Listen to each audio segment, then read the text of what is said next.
নমস্কার বন্ধুরা, কাকলি cooking blog থেকে সবাইকে অনেক অনেক শুভেচ্ছা ও ভালোবাসা জানিয়ে আজকে আমি একটা নতুন রেসিপি নিয়ে চলে এসেছি।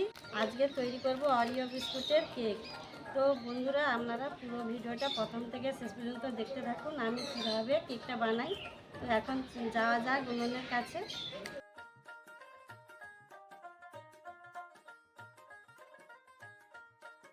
তো বন্ধুরা, এখন আমরা কেক করতে এসে গেছি। আমি আমার বোন দুজনে মিলে আজকে কেকটা বানাবো। তো আমরা এখন বিস্কুটগুলো প্যাকেট থেকে বের করে নেব। বোন, তুই একটা বের কর, আমি একটা বের করি।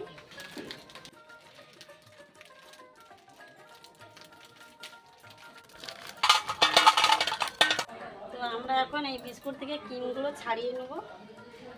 একটা ছুরি নিয়েছি, ছুরির সাহায্যে ছাড়িয়ে নিচ্ছি।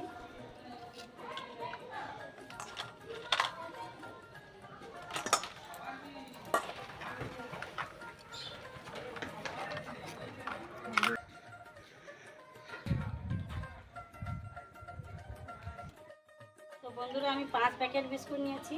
হাফ বিস্কুট থেকে আমি ক্রিমগুলো ছাড়িয়ে নিচ্ছি, আর হাফ বিস্কুট ক্রিম সমেত গুঁড়ো করব। এইগুলো এই যে দেখুন, আমি ক্রিম বের করিনি।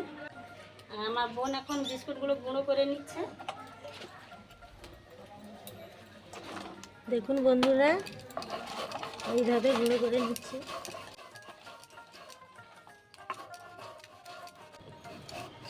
গুঁড়ো হয়ে গেছে, এবার তুলে নিচ্ছি, নাহলে পড়ে যেতে পারে। তো বন্ধুরা, আপনারা তো দেখেছেন বিস্কুটগুলো গুঁড়ো করে নিয়েছি। এবার আমি এই দুধ দিয়ে কেকের ব্যাটারটা তৈরি করে নেব। অল্প অল্প করে দুধ দিয়ে দিচ্ছি।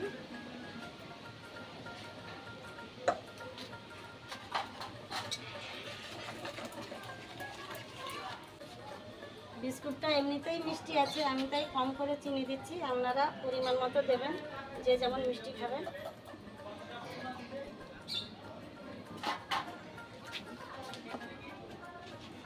আরও একটু দুধ দিতে হবে।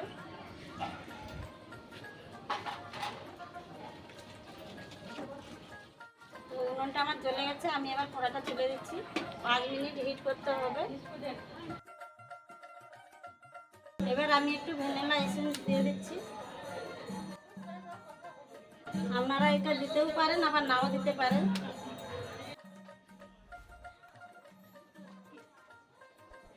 বন্ধুরা, এই বিস্কুটের কেকটা খুবই সহজ, বাড়িতে আপনারা তৈরি করতে পারবেন। এবার সব শেষে দিয়ে দেবো ইনো।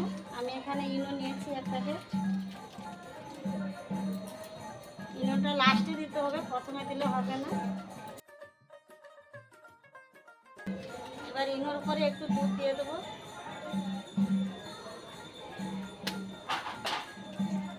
দেখুন, ইনোটা দুধ দিয়ে দিতে একদম কেমন ফুলে উঠছে।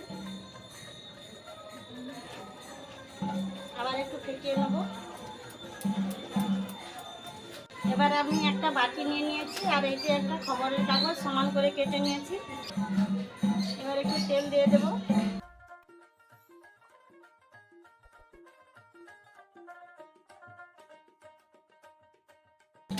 তেলটা বাটির চারিদিকে লাগিয়ে দিচ্ছি। এবার আমি কেকের ব্যাটারটা এতে ঢেলে দেবো বাটিতে। তো আমি এবার একটু বাটিটা একটু ঝাঁকিয়ে নিচ্ছি। আমার কড়াটা গরম হয়ে গেছে, আমি এবার কেকটা তুলে দেব।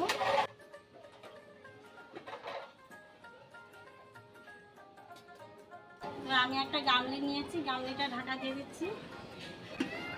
30 থেকে 40 মিনিট কেকটা হতে থাকবে, আর আমি এদিকে কেকের যে ক্রিমটা ওইটা তৈরি করে নেব।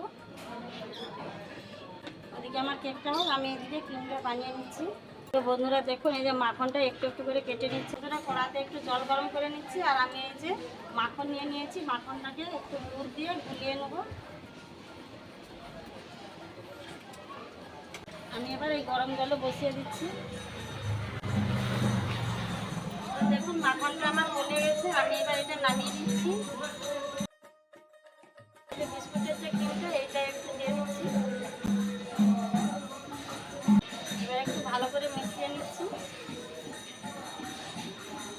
আমি এইটা মিশানোর জন্য বোনকে দিয়ে দিচ্ছি। এইটা আমি আবার গরম জলে চাপিয়ে দিচ্ছি। দেখুন, আমি এই যে 2 প্যাকেট ক্যাডবেরি নিয়েছি, ক্যাডবেরিগুলো কেটে আমি ওইটাই দিয়ে দেবো। দেখুন, এই যে ক্যাডবেরিটা দিয়ে দিচ্ছি। তো বন্ধুরা 40 মিনিট হয়ে গেছে, কেকটা হয়েছে নাকি দেখবো। এই যে দেখুন একটা কাঠি নিয়ে নিয়েছি, কাঠির সাহায্যে দেখে নেবো কেকটা হয়েছে নাকি। দেখুন কেকটা হয়ে গেছে, কেন কাঠির গায়ে কিছু লেগে নেই আমার, তার মানে কেকটা হয়ে গেছে। এবার নামিয়ে নেবো।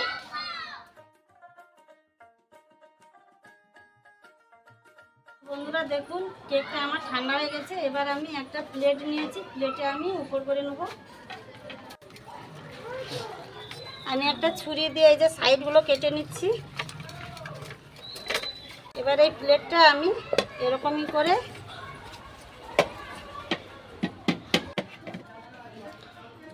এবার কেকটা ছেড়ে গেছে, আমি এবার কেকটাকে সাজিয়ে নেব। তো বন্ধুরা এই যে বিস্কুটের যে ক্রিমটা ছিল এইটা দিয়ে আমি কেকটা সাজিয়ে নেব।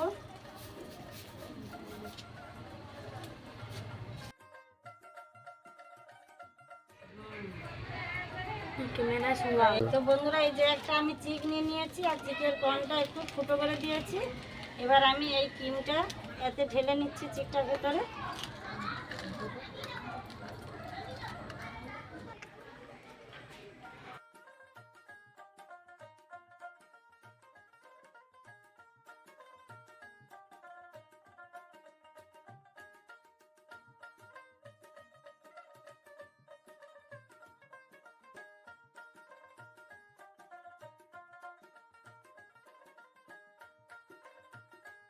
দেখুন কেকটা সাজানো হয়ে গেছে, এবার আমি কেকটা কেটে নেব।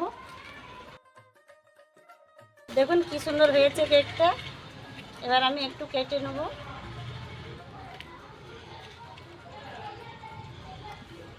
দেখুন বন্ধুরা কেকটা কত সুন্দর সফট আর নরম হয়েছে। দেখুন এই যে স্পঞ্জের মতো কীরকম হচ্ছে, একদম তুলতুলে নরম হয়েছে। তো বন্ধুরা এইরকমই কেকের রেসিপি যদি জানতে হয় আমার চ্যানেলটা ফলো করবেন, আমার চ্যানেলটা সাবস্ক্রাইব করবেন, আমার পাশে থাকবেন। তো বন্ধুরা আজকের ভিডিওটা এখানেই শেষ করছি, পরবর্তী ভিডিও নিয়ে খুব তাড়াতাড়ি ফিরে আসছি। সবাই ভালো থাকবেন, সুস্থ থাকবেন।